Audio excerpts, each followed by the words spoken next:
What's up, everyone? Welcome back to another episode. Here we are, me and Mally in her living room. Thank goodness we're having so many in-person episodes. We are. And we're enjoying some hot cocoa in June. It's like Christmas in July. Yeah, we're trying to expedite that process.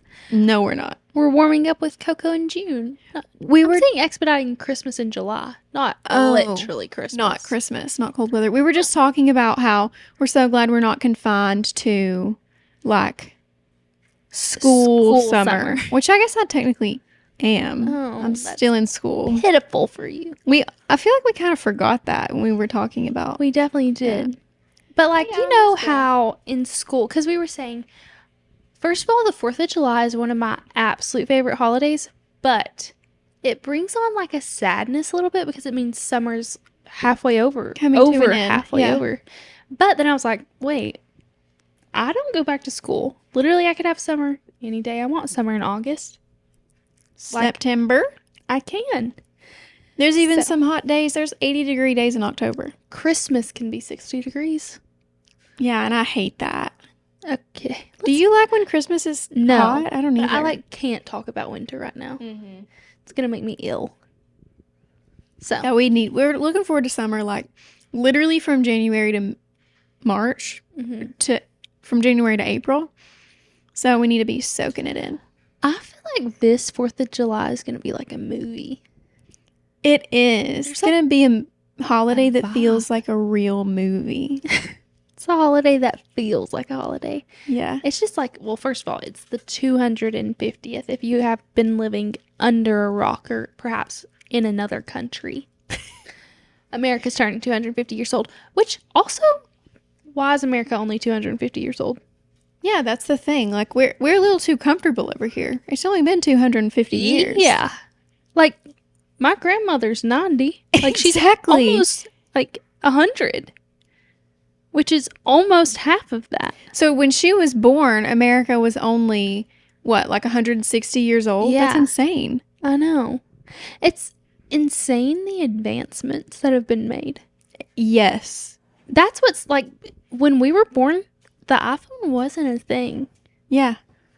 And now it is a household staple. It's our entire lives. There is no landline. Our whole life. It's not just the phone, though. Like, our whole lives. I mean, we talk about how we're addicted to our phones all the time. Yeah. Our entire lives are technology. I was thinking about landlines. Do you all still have a home phone? We just got rid of it like in the last 2 years. Yeah. So our number was 8803. That was the last 4 digits.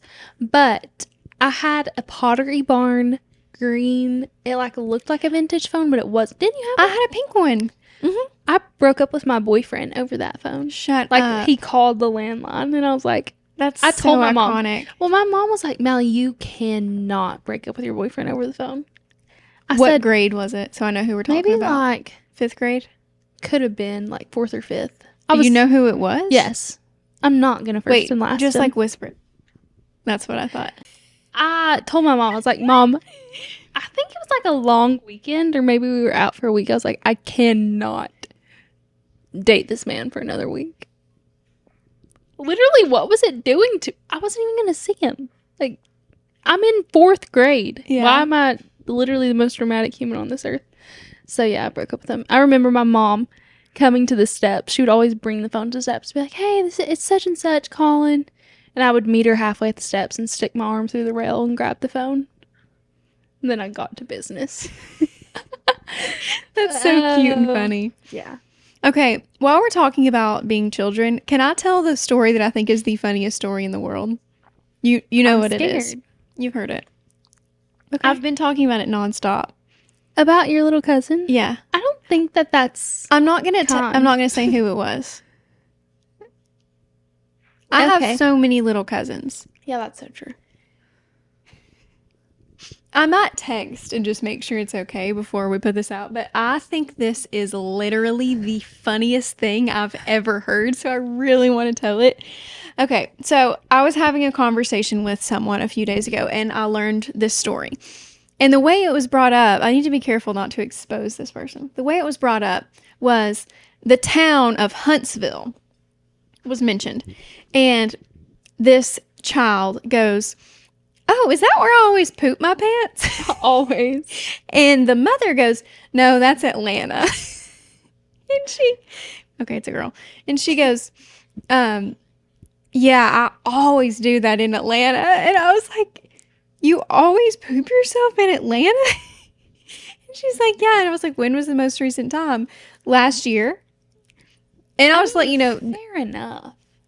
it happens. Apparently it does. And she's like between the ages of like 8 and 17. And she said last year, which means it's automatically funny. Did you say can you give us that age range again? 8 to 15. Okay. That's a pretty big range. Yeah. But the point is, like, it being last year, like, she wasn't in diapers. Yeah. So I'm like, "Tell me this story." So she's like, "Well, we were in the Chick-fil-A," and she's already cracking up. Like, she's almost I'm glad screaming. she has a good relationship with this story. She was cracking up and just voluntarily told it. I mean, she said at the mention of Huntsville, she thought it was Atlanta, and she's like, "Is that where I always poop myself?" So, yeah, she's like content about it. But good. she's like, "I was in the Chick-fil-A driveway." She said Chick-fil-A driveway, not drive-through. It's home. And she's like, "Mom wouldn't let me get out of the car." And her mom chimes in and she's like, "We couldn't get out of the car. It's not like I wouldn't let her out." Yeah. And then the dad chimes in and he's like, "We had like 4 seconds reaction time." And she wasn't going to make it she's regardless. Like, she's like, "I pooped myself." And I was like, "Did you just say I just pooped myself?" And she goes, "No, I kept screaming, 'It's coming out.'" And like, it's coming out. What do you do in that? As a parent, what do you do? I think you just cut your losses and you're like, "Okay, like we have a pooping incident today." Oh my gosh. Yeah. Did you ever like remember like peeing on yourself or anything? I peed the bed for a long time. Oh, really? Mm-hmm. I remember I peed on myself in kindergarten. Do you remember that? Of course not. Everyone peed on themselves. You were going to say, of course. No. No. I peed on myself in first grade, and I remember thinking, like, I'm too old for this. Yeah. And I was freaking out. I was in the bathroom, and remember the first grade bathrooms had a bathroom in kindergarten, had bathrooms in the in the classroom. I was in there, and I, like, wouldn't come out, and someone we were both friends with throughout childhood. Oh, yeah? Came to the door, and he, like, loved me at the time. He kind of had, like, a little kid crush on me. We might have been dating, but I had peed on myself, and I was like, "Go get Miss Bowl." I was, like, crying. No, I remember we were doing a practice spelling test. And you know how we had to break up in the classroom and, like, sit on the floor by yourself? Yeah. Well, I went up to our teacher, and I was like, "I really need to use the bathroom." And she's like, "Can you not hold it till we're done with the test?"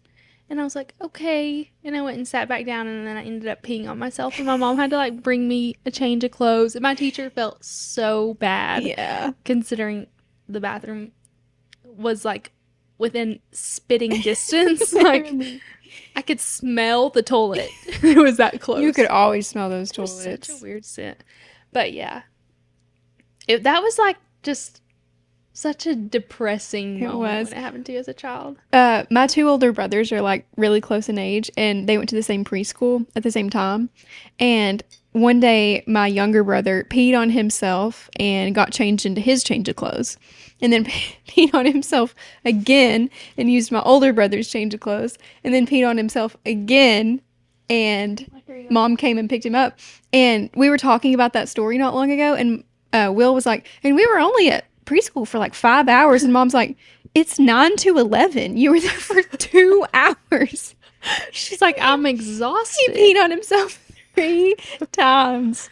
At that point, you're doing it on purpose. You're not potty trained at that point. Like, you should just be in pull-ups. Which he was probably like 3, but yeah. Okay. Fair enough. Yeah. I'm not trying to bash you too anyway, much. like, anything else we need to discuss? Got on a long story of wetting the bed. Sorry. We're bad. We've had a really wholesome... Did you have more story? You look like you had... Yeah, I do have another story, but it's like a little bit too gross. Okay, then let's not. Okay. Laura Grace and I had a little sleepover last night. We honestly almost didn't speak at all because I got into town really late and then I like needed to go see my family, so I went there. I got to Mally's house at like 12:30. She had already been asleep. Yeah, me and June had dozed off in the bed. And then LG calls me. He's like, hey, I'm on my way. And I'm like, okay. She walks in the door I'm yapping. on like level 100. I'm like, oh, I thought we were entering our rim, but okay. I was a chatterbox. You hit, like, you went straight, lined it to the bedroom, lay down, instantly asleep. dead. Makeup still on, not under the covers, in the clothes I showed up in. Yeah, you said, we should watch this show. I turn it on. 5 minutes. I don't even remember what show. Oh, Desperate Housewives. I was about to say, dang. Yeah. Really, that must have meant nothing to you. So I should say we slept. Yeah. That And was then we woke up, talked for maybe 4 minutes. yeah, and then went our separate ways. It was nice sleeping with you. Yeah. And then we've had a good evening tonight. For sure, yeah. We went to dinner. We went on a date. I love going on dates with you. I love going on dates with you. Thanks. And then we took June on a little walk. I'm saying her trigger words. So. Wait, I do want to say we went to our local Mexican restaurant, which is just always, as long as you're not doing it too much. Honestly, though, even when you're doing it 3 times a week, it's still fun. Oh, yeah. We grew up literally going to Mexican 3 times a week. Every ball game? Every ball game. It's time to go to Mexican. Everything. Yeah. You go to Mexican. Because it's open until like Awards, 9:30. talent show, beta club. Literally everything. We'll be going to Mexican after. Thank you. And then we came home, did some chores, Mm-hmm. and now we're sitting here recording. So We did like parallel play. I know. Did you see me being domesticated? Yeah, Mally was making salmon for Colin. She's not even going to eat it. No. Why would I eat salmon? Gross. I was meal prepping for Colin. I was like doing a the little bit disgusted by dishes, her, but doing the laundry. Yeah. she's a kept woman for Yeah, sure. I am. I'm changed. It's what love will do to you. Were you taking notes for your future life? My love will free me. Oh, am I in a cage? Yeah. I'm bound down. You're a bird in a cage. Do you have anything else you want to share? I feel like, oh, I do want to say, I'm going to tell Ryan's fun thing that he's doing this summer. Because I have not seen my fiance. Mally's rolling her eyes. Yes, I literally already. literally I am. haven't seen him in like well over a month. And not for any extended period of time since like May 10th, like the week, like that week, I think. Maybe it was the week after that because it was after he had surgery, but I don't even know if I talked about that. He had knee surgery. Anyway, this summer, he is an intern with the Savannah Bananas. So he's like traveling to a bunch of different random cities, which is really cool. And he's having a blast, and I'm very happy for him. However, I literally haven't seen him in forever, so I'm so excited about that. He's going to come into town on Sunday and leave on Monday. And you know, like, I totally get the sentiment that you miss him. And I would miss my fiance if they were gone. But it's when you and I are out doing something, we're having a wholesome moment, and she's like, I wish Ryan was here to do this. I have never one time in my life said those That words is to you. Actually, we were at Walmart today. And I said This like, evening. And you're like, I can't wait till we were talking about doing something. And you're like, I think me and Ryan, I wish me and Ryan could go do that. I'm like, am I what visible? were we talking about? Am I I don't remember. visible? We just scared June. I don't remember. I don't think that was the context at all. It actually was. Because it's No. burned into my heart. No, because I don't feel that way. When I'm doing things with you, I want to be doing things with you. When I'm the Hey, only option you literally available. went off and got married, so I don't even want to hear it. Well, it's because you were with someone all the time. You were with Ron because he That's was why. readily available. That's why you got married to Colin. Yes. Because I was dating You were Ryan. occupied. Okay. We know it's legal, guys. We're well aware. We have a plan. Don't worry. There is a plan in place. Yeah. We're taking positive steps to get there. Anywho, I think that's... Yeah, nothing else. We kind of recorded a late episode last week, so Yeah, so it's we not. don't have much to update you all Yeah. on. So this week we're going to be discussing moral/ethical dilemmas. And this is one of my favorite things to do. Like, I love. I don't love to do this, actually. Why? Because it hurts. It messes with your, like, psyche. Yeah. I'm just such It does suck because there's never a good answer to any of these a things. woody person. Yeah. But it's just to get to know yourself a little better. you know? Yeah. So the most famous is the trolley problem, which we'll jump into in a second. Also, I didn't know that they were like scenarios that were popular. I thought people just like made them up, like a would you rather kind of thing. Oh yeah, no, there are tons of like thought exercises kind of, and it helps you figure out if you're the two main like moral philosophies. I'm gonna butcher philosophy as a concept, so if you know anything actually about philosophy, like you might just want to skip this episode. But there's like utilitarianism and deontology, and utilitarianism is basically like you are a utilitarian if you focus on outcomes, like consequences. It's like a Okay. consequentialist. Like, when you are deciding whether something is right or wrong, you're going to look at like the end result. Whereas a deontologist would look at like they believe that things are inherently right or wrong. Like it is It's wrong white to or black. Yes. Yeah. Well, and it's more about like the inherent morality of the action rather than the situation around it. Then the outcome. Yes. Okay. Yeah. So I think I am more of a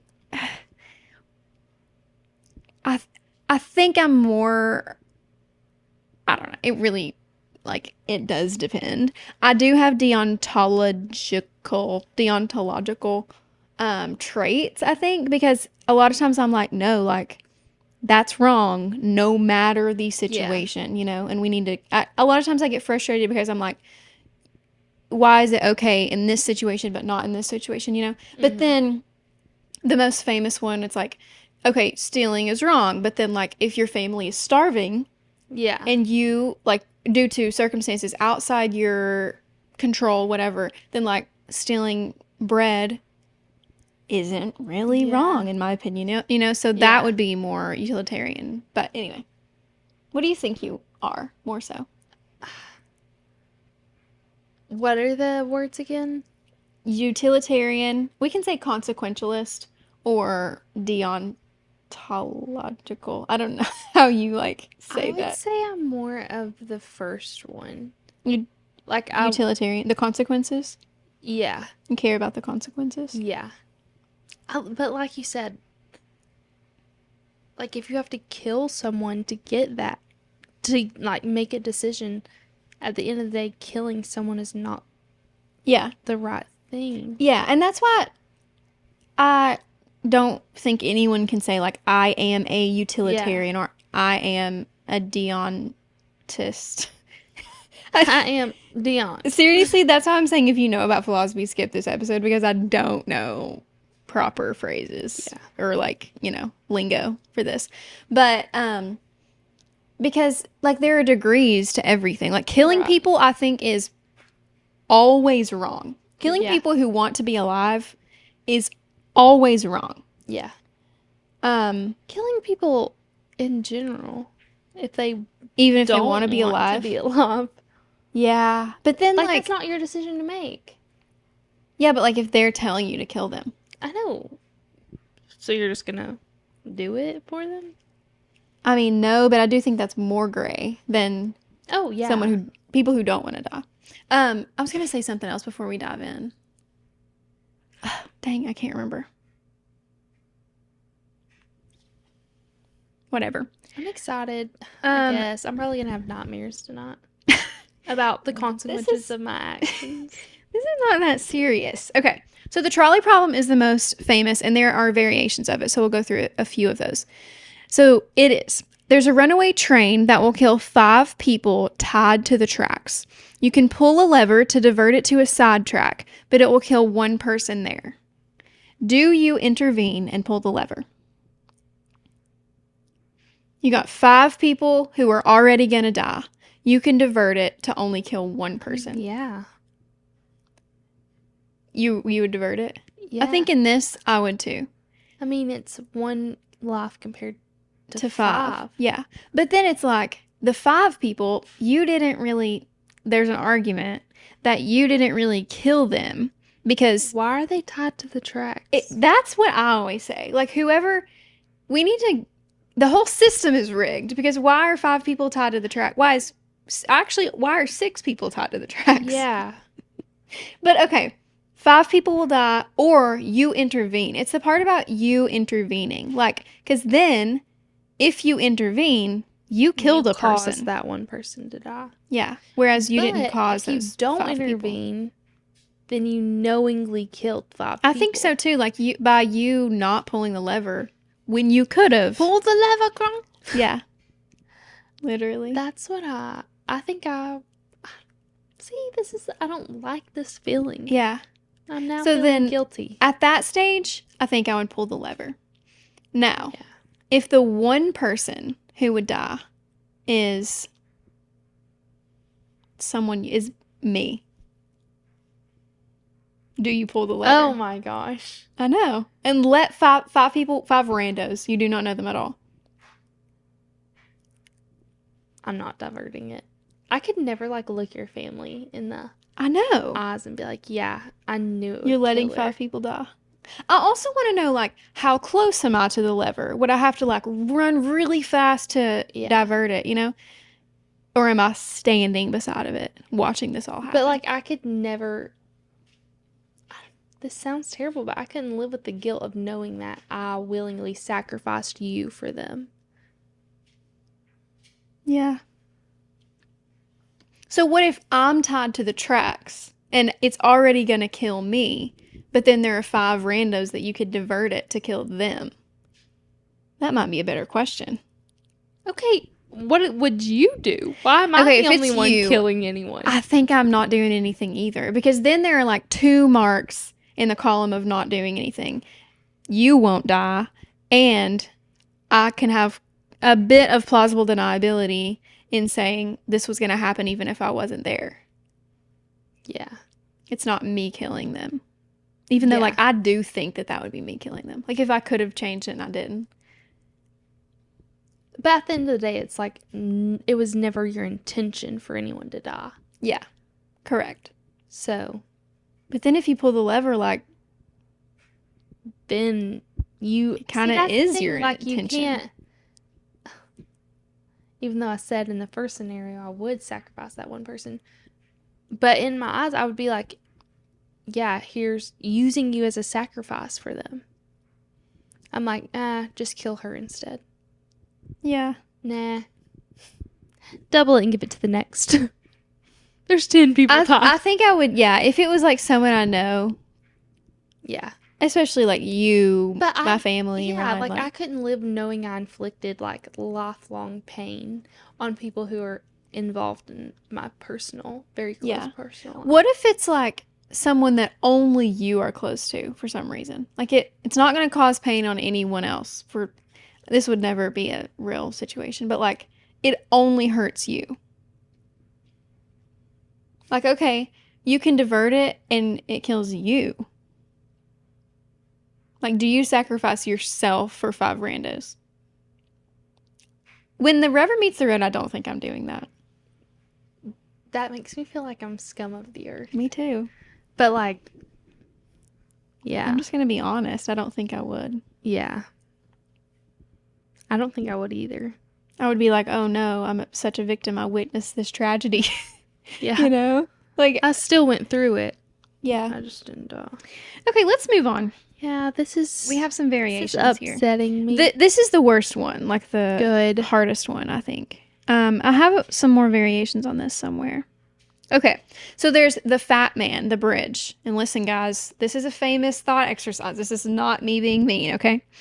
You're on a bridge above the tracks. This is the same train thing. And can stop the trolley by pushing a very large man onto the track, killing him, but saving the 5 people. Do you push him? No. I think so. I don't think so Once either. again, sacrificing someone. That is actually sacrificing them, pushing. Oh, But then, bye. like, you're still sacrifice it. But isn't it funny how, like, that makes you feel so much, like, that feels so much more abhorrent than pulling the lever. Yeah. Yeah, because it's actually using a person and not like Yeah. Physically using a person. No, I would never push For someone. me, that's like the physicality of it. Like, that's me killing. Yeah. Even if there's no trolley, no train, there's nothing. If I push someone over the tracks, I'm killing someone. Yeah. Like, the main act is killing someone, not saving people. Right. No, Yeah. I wouldn't push. No. Ugh. But, like, why does that change it so much in our brains? I don't know. Like I said, I guess it's just like the directness. Yeah, I think so too. Yeah. Proximate cause, as we would say. You know about proximate cause. Literally, that's one of my all about it. Primary terms. Okay, the next one is called the transplant. A brilliant surgeon has 5 dying patients in need of different organs. A healthy person walks in the clinic for a routine checkup. The surgeon could kill the healthy person and distribute their organs to save the 5. No. Of course not. I feel like this has to be, most everyone would say, you can't kill the healtty person to save. And also, like, you can't guarantee that those organs are going to work. But even, like, let's say you can. Then no. Still no. Yeah. They don't deserve to die because someone else's organ is failing. Yeah. Because of Definitely something completely outside of their control. Yeah, no. Organ donation is insane. Yeah. Oh my gosh, yeah, it's crazy. Just the whole science behind it is insane. Also, like the way that they do it? Yeah, the way they do it. And this is I'd never been involved in like a family member loss, like dealing with all the logistics things, but until like my grandfather died, because now I'm old enough to actually help out. I'm not kidding. Like 2 hours after he passed, Tennessee Donors was calling my Nana and was like wanting to go over his whole health history so they could see if he was a candidate. That's so crazy. And she was like, obviously we're all unstable at the moment, so the phone gets handed to me. And she like gives them consent. I'm on the phone for like an hour.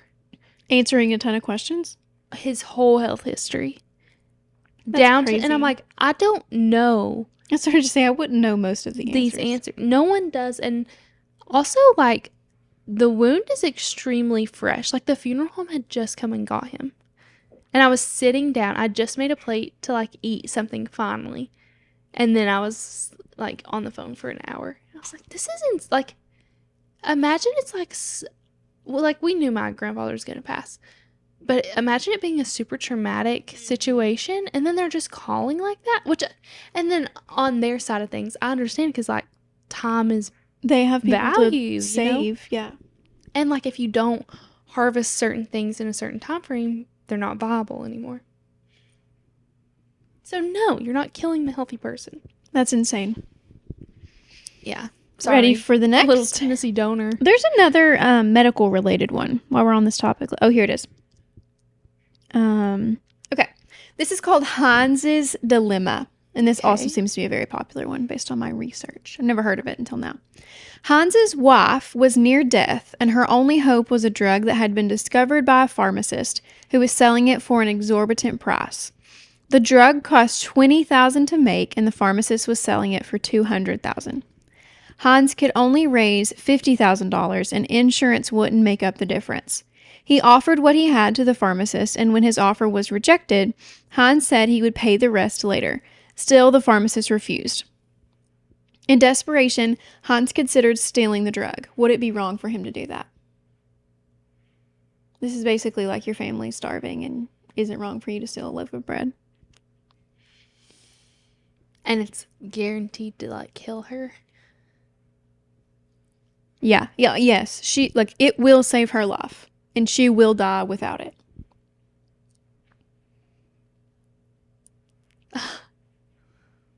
I don't think it's wrong for him to steal it. No, talk about greed that the Bible speaks about.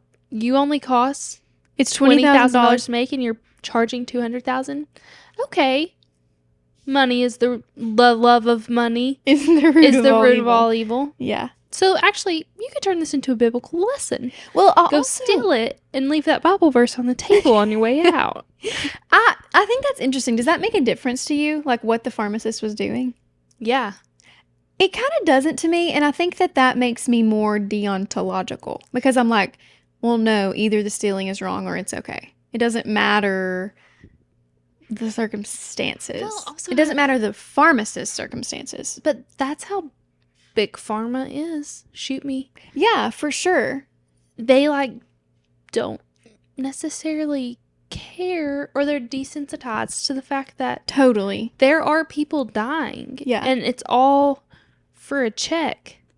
Oh, yeah. So, I mean, this is literally Luigi Mangione. Like, this person is doing something so evil. Mm-hmm.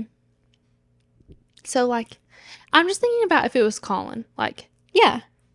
No, I would steal. I don't think it's wrong for the person to steal it. However, what I'm saying is, the wrongs of the pharmacist. The pharmacist don't matter to me. It only matters about, the desperation of of Heinz. You know? Which is, I get that. I don't really know why I feel that way. But. Well, maybe you're just only considering your actions, which is good. Yeah. Because I'm trying to say that he deserves it. Justify it. Yeah. But I also want to input the legal ramifications to this because I'm like, okay, I don't really think it's morally wrong, but it is illegal. So I don't see anything wrong with that person stealing the medicine, being charged criminally for stealing that, going to jail for a few years and getting out. Those are the man-made consequences. You would but take them. Yeah. I think there's nothing morally wrong with it, but our laws should still work as our laws work. I mean, morally, yes, it is wrong to steal from someone. Taking what is not yours is wrong morally. And doing it unknowingly and knowing that you're not supposed to.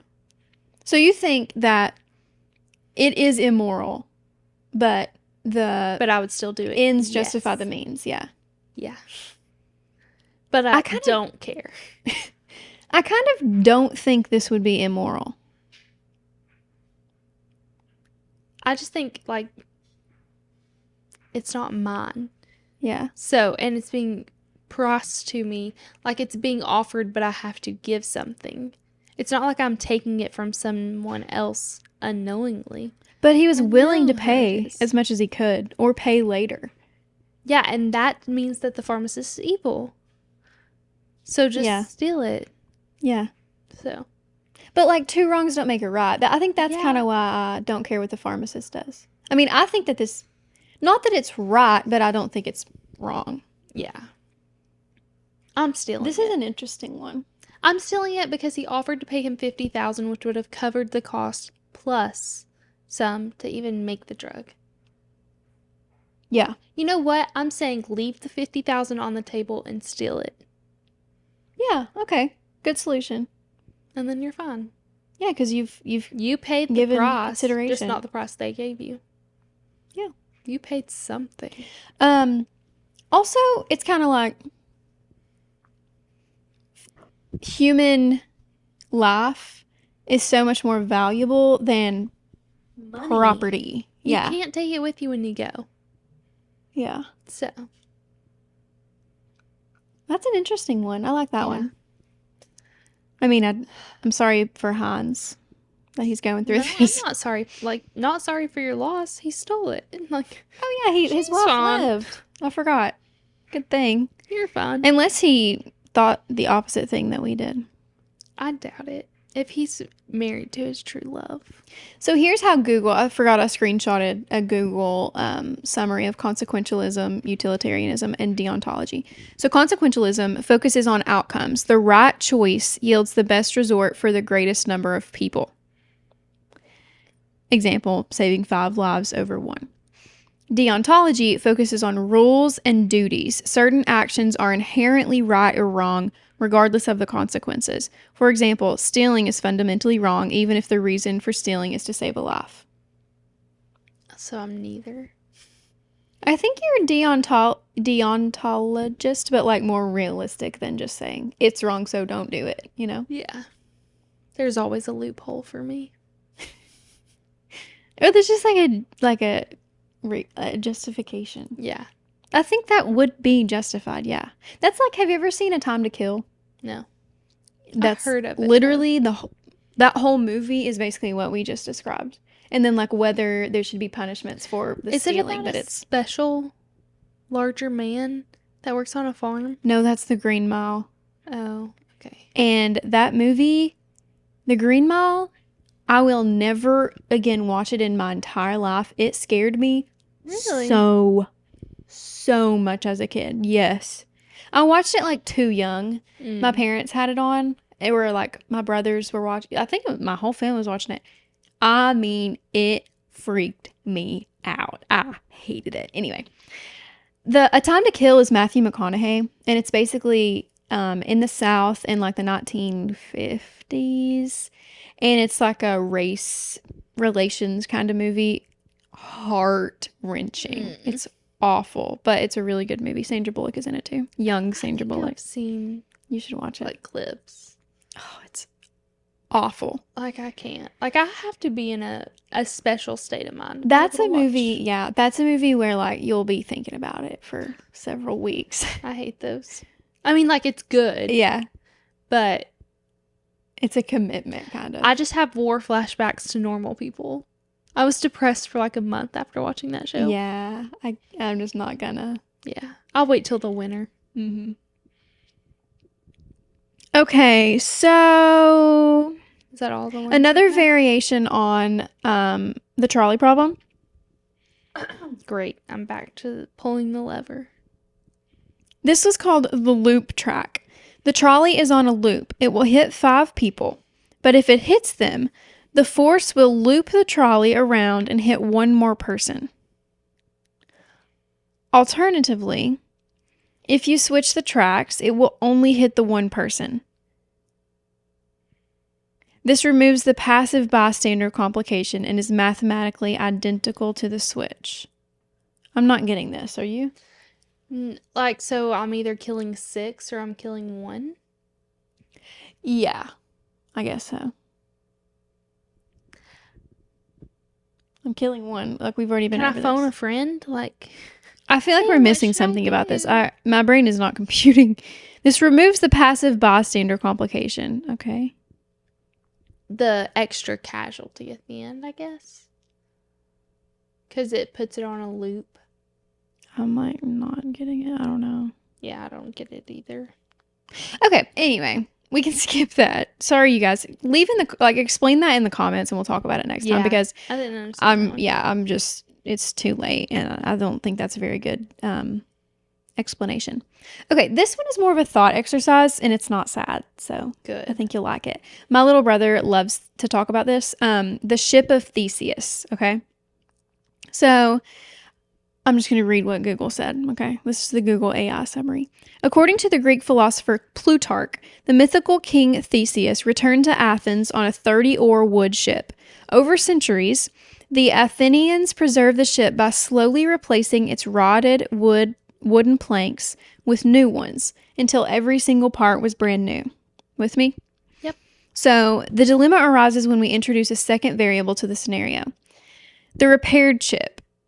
Wait. Okay, yeah. The repaired ship. The ship that has been continuously repaired over time. Is it still the original ship of Theseus? Or the rebuilt ship, where someone collects all the discarded rotten wood planks and rebuilds a second ship. And it sits in like a museum or something. When you compare them, which one is the real ship of Theseus? The old one. You think? Yeah. Everybody says that, but I disagree. Why do you think that?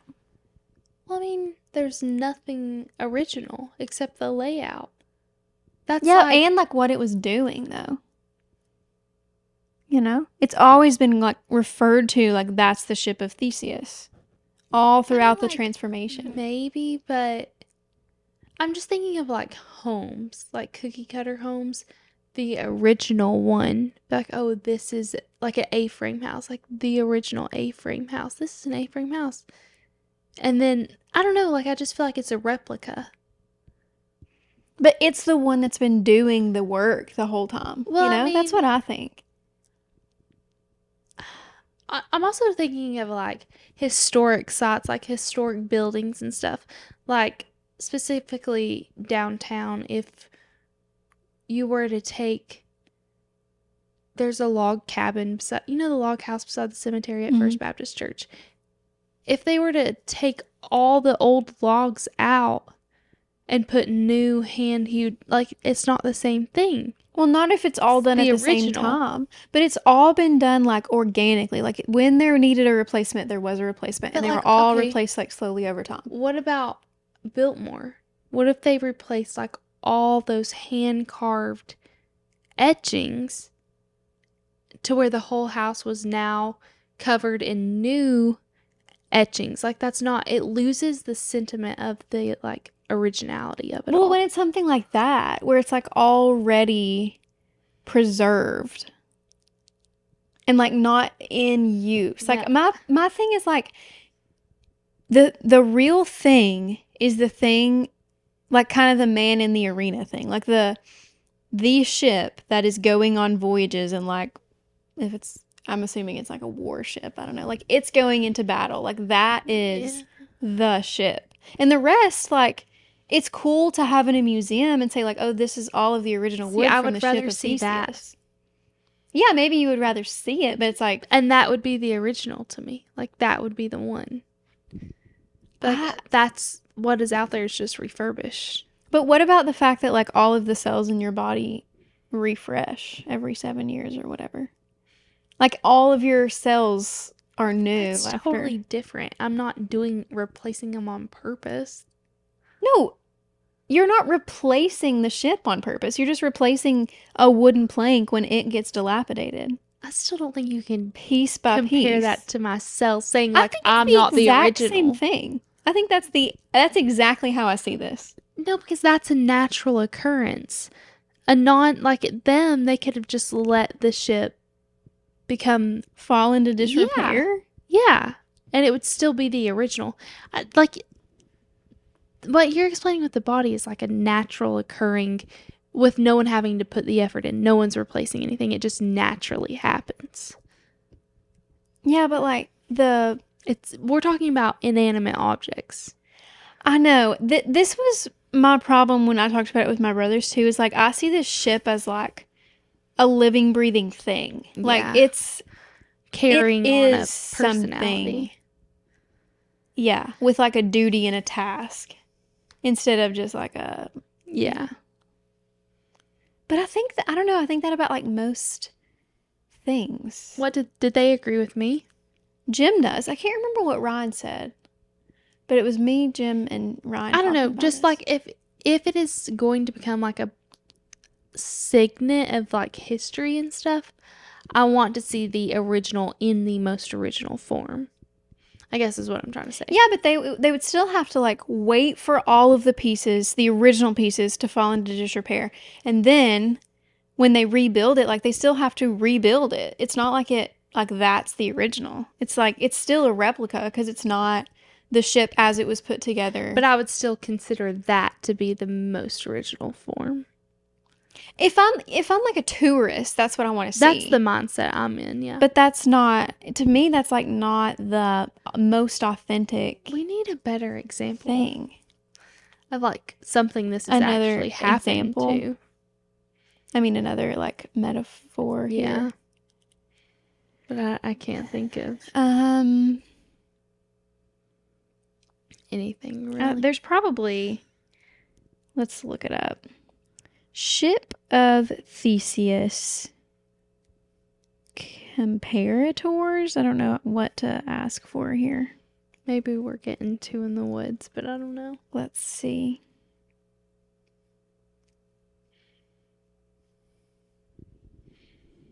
Oh, grandfather's axe or George Washington's axe. The most common direct comparator. An axe has its wooden handle replaced, and later its metal head is also replaced. Is it still the same axe your grandfather gave you? Like, no. But at the same point, I probably wouldn't replace it if my grandfather gave. Like, I would just preserve it. I'm not trying to make it. I'll just buy a new axe. Yeah. So. Yeah, that's still not like a great comparator. This is like, it's good to think about, but it's like hurting my brain. It is kinda. Human cell regeneration is on here. Yeah, none of these are good examples. Sorry, guys. Okay, so that's all I have to say about that. Okay. Let's move on. What is this that I've screenshotted? Oh, I don't want to talk about that. Okay, the last one that I want to discuss is a very popular one on the internet right now. I think it started with like a tweet, but the basic premise is there is a red button and a blue button, and every person on earth with the mental capacity to understand the question, okay, that's like the caveat, is placed alone in separate rooms with two buttons, a red button and a blue button, okay? This is the information they're given. If more than 50% of the population press red, everyone survives. Okay? If more than half press red, everyone survives. If more than half press blue, everyone who pressed red dies. I think is asking what I would do or what I think the general public would do. What would you do? I would do red. Why? Because I would pray that people are going to choose in being hopeful for life. Like me. Yeah. Like, yeah, the red and choice. Then I would know, like, I had no hand in anyone's death. If I pressed blue and then, you know, the odds didn't work out and everyone who pressed red died. I would know that I didn't play into that.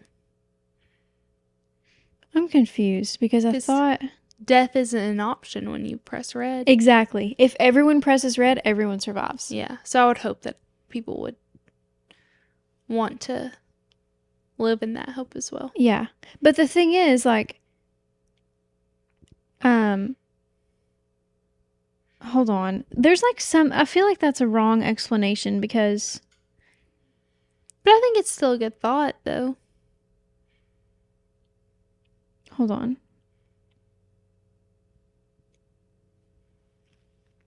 Even if it's not the most. If 50% or more pick blue, everyone who pressed red dies. Right? I'm confused.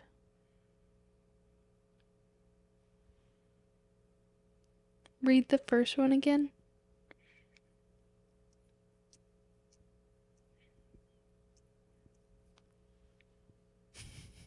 I can't find the original question. Here we go.